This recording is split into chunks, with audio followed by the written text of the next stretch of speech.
हे टेन्शन घेतलं नाही पाहिजे. अलीकडे टेन्शन नावाचा रोग आलाय, खूप भयानक रोग आहे महाराज. जो बघल तो टेन्शन मध्ये. बरं, कुणाचं टेन्शन घ्यावं, कधी घ्यावं, कुठं घ्यावं भानच नाही. फक्त निमित्त पाहिजे टेन्शनला. विनाकारण टेन्शन.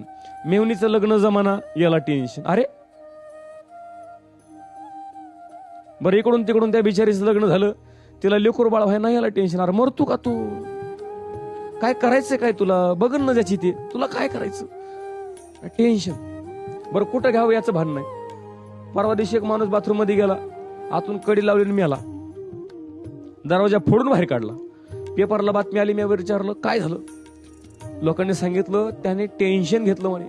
म्हणलं बाथरूम मध्ये? आरती काय टेन्शन घ्यायची जागा काय येड्या? अरे फ्रेश व्हायच्या जागेमध्ये तू टेन्शन घेतो म्हणजे तू माणूस आहे का?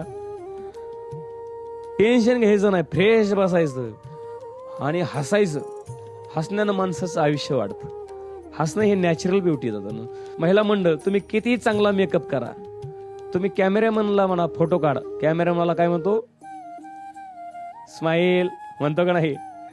का बरं तुम्ही मेकअप थापला नाही का चेहऱ्यावर? मेकअप थापलाय ना, तरी सुद्धा हसा का?